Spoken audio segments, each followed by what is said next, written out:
Welcome back to Championship Roundup. So, starting off with Friday Night Football, where West Brom hosted Southampton. Now, Southampton managed to bounce back from some midweek troubles as they looked to put that behind them as they got a convincing win here. As for the Baggies, they've had a really good season and can't let Leicester defeat shake them up too much. Although they played poorly, they've still got something to build off of, and hopefully that for them they can continue this. As for Southampton, they're going to continue their charge for the automatic promotion spot, and it looks to be heading down to the wire. Over to Home Park now, where Plymouth hosted Leeds. Now, obviously, I thought this was going to be a much closer affair, but Leeds went in there and put in a professional performance and showed why they are where they are in the league. As for Plymouth, they'll be disappointed not to have had as much of the ball at home, but again, against higher table opposition, you're expecting that. But Plymouth need to just focus back on to their task of staying in that mid-table section, and they can't let this loss shake them. Over to Home Park now, where Plymouth hosted Leeds. Now, obviously, I thought this was going to be a much closer affair, but Leeds went in there and put in a professional performance and showed why they are where they are in the league. As for Plymouth, they'll be disappointed not to have had as much of the ball at home, but again, against higher table opposition, you're expecting that. But Plymouth need to just focus back on to their task of staying in that mid-table section, and they can't let this loss shake them. Over to the Liberty now, where Swansea narrowly lost out to Ipswich.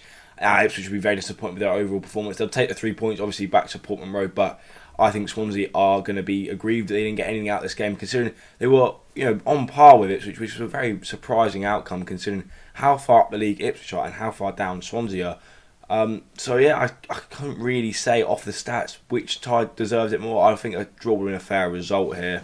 On to the Stoke City versus Coventry game. Now, Coventry will be pleased that they got all 3 points here and keeps them in that playoff push. But for Stoke City, they'll be disappointed to walk away with absolutely nothing from this game, considering how good they were and how much they stayed in the contest. Obviously, Coventry had the better quality of chances, but Stoke were very much in the game. And I think they'll be unfortunate not to have at least got a goal and got something from the game. If you're enjoying the video so far, please make sure to hit like, subscribe and comment below your thoughts on this match week.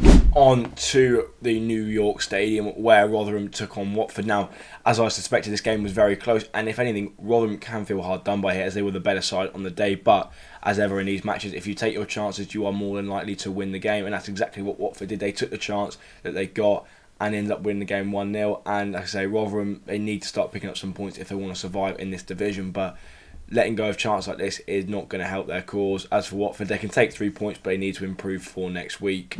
Over to Deepdale now, where despite taking a 2-goal lead, Blackburn will be quite happy and relieved that they managed to get away with a point. Obviously, Preston's goalkeeper probably should have done a little bit better with the first goal especially. And like I say, Preston will be disappointed not to have won the game. And I think from a Preston point of view, there's not much their strikers could do about this game.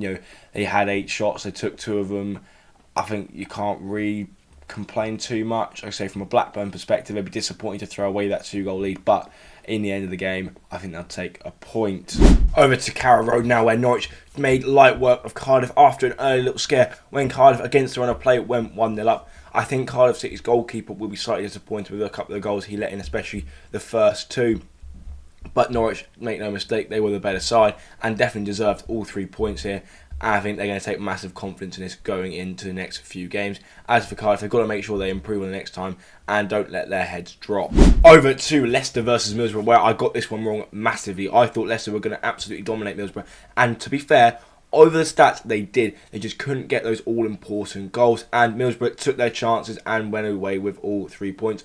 Obviously, it helped them going 2-0. They had something to sit on. Leicester threw everything at them in that second half, but could only get 1 goal. Middlesbrough will be delighted with that one. Leicester disappointed, but they can take positives and will bounce back next time out. Over to John Smith Stadium now, where Huddersfield took on Hull. Now, very even game that I don't even think Hull really deserved to get that winner, but as you say, it was ultimate drama over in Huddersfield as Huddersfield equalised late into stoppage time, and then Hull went straight back down the other end and bagged a winner. And I can't believe how the Huddersfield fans must have felt, because like I say, they'd been matching Hull, and to be fair, surprisingly, I thought that Hull would have won this game fairly convincingly. So a lot to work on over next week to get ready for the next game for Hull. But a lot of positives Huddersfield can take from this, but it doesn't see them getting any further away from that relegation zone.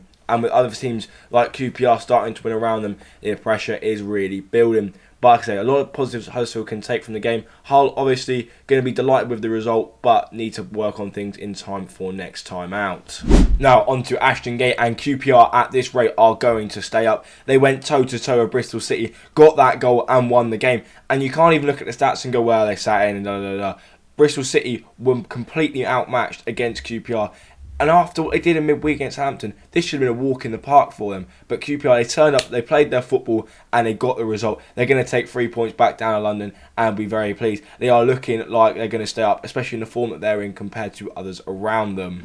On to the final game here, where neither side really took control of this one at St Andrews, but Birmingham came away with all 3 points, a huge 3 points for Birmingham. As for Sunderland, it'll be a very disappointing loss. They were in the game for a lot of it, didn't really dominate, didn't really get dominated. They probably felt a draw was the correct result. But again, if you don't take your chances and the other side does, you often lose the game. A big 3 points for Birmingham, but a lot to take from a Sunderland perspective.